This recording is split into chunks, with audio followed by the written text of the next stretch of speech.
Have you ever held a piece of your life in your hands? Something so familiar you could trace its lines in the dark, only to realize it belongs to a stranger? That was me, standing in our kitchen on a Tuesday morning, the weak Chicago sun filtering through the blinds. I was holding Sarah's favorite coffee mug, the one I bought her on our anniversary trip to Lincoln Park. But it wasn't the mug that held my attention. It was the faint, waxy smudge of lipstick on the rim of deep, vampiric crimson, a shade I had never seen her wear. She was a creature of habit, a devotee of pale pinks and subtle nudes. My heart didn't just sink, it evaporated. Braided. In that instant, I knew my life was a beautifully constructed lie, and I was about to find the single loose thread that would unravel it all. If you genuinely enjoy our stories, please subscribe to the channel. Tell us where you're from and what time it is right now. It's always fascinating to know how far our story flows. The crimson stain was the first whisper.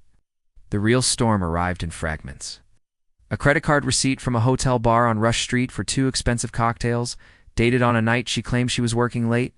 Her phone, once left carelessly on the kitchen counter, was now permanently attached to her hip, its screen angled away from me with a practiced flick of her wrist. When I'd ask about her day, the answers became clipped, sterile, fine, busy, tiring. The warmth that once filled our downtown apartment had been replaced by a chilling draft, and she was the source. She started talking about a new colleague. Mark, he's brilliant, she'd say, a little too brightly. A real shark in the boardroom. She'd laugh, but her eyes wouldn't. They were distant, calculating. The woman I married was disappearing, replaced by a polished, cold stranger who looked right through me. The villains of my story were growing bolder, feeling untouchable in the world they had built in the shadows of my own. The breaking point wasn't a dramatic confrontation. It was a quiet Tuesday night. I'd made her favorite pasta, a recipe my grandmother taught me. She picked at it, her gaze fixed on the glowing screen of her phone, a small, secretive smile playing on her lips. "Who are you texting?" I asked, my voice barely a whisper. She looked up, her expression hardening instantly. "It's just work, Alex. God, can you be any more suffocating? Suffocating?" The word hit me like a physical blow. I had spent 10 years giving this woman everything, my loyalty, my support, my future, and I was suffocating her. That night, I didn't sleep in our bed. I sat on the cold leather of the living room sofa, the city lights of Chicago blurring through my tears. The humiliation was a physical weight, pressing down on my chest until I could barely breathe. I was a ghost in my own home, a footnote in my own marriage. That was the night the loyal husband died, and a cold, meticulous strategist began to take his place.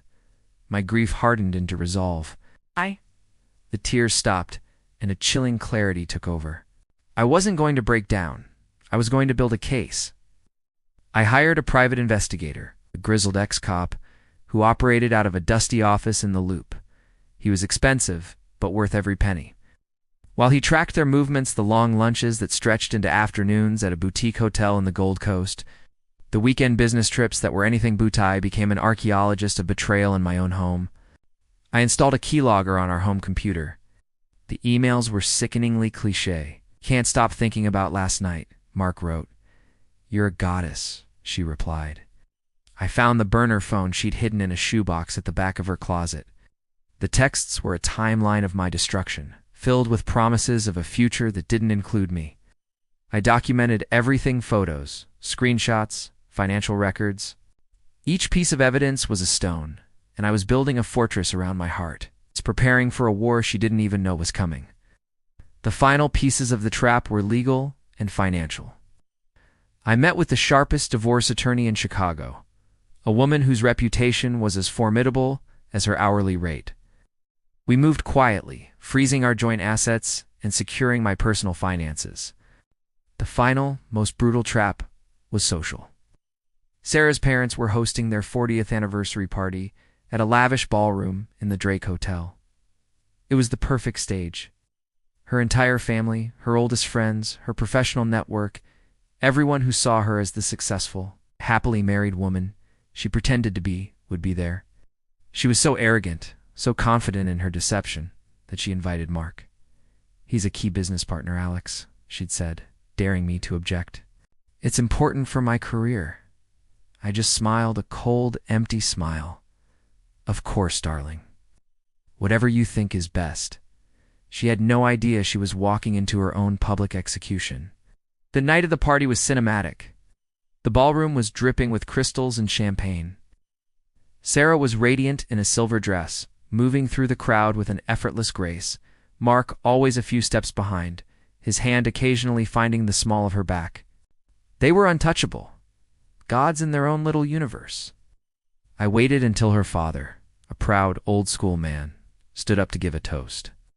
As he finished, his voice thick with emotion, I raised my own glass. I'd also like to say a few words. A hush fell over the room. I walked to the microphone, my heart a cold, steady drum.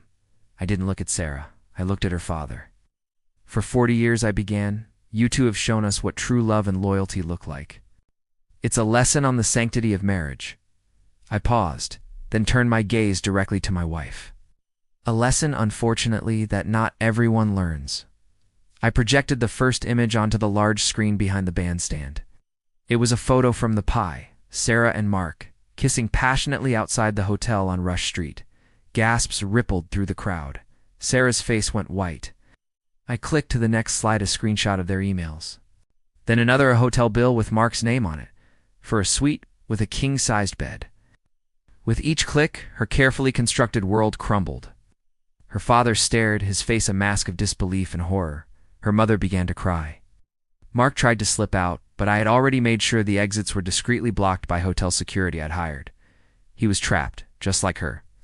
She stood there, exposed and utterly alone, the silver of her dress looking like armor that had just been shattered.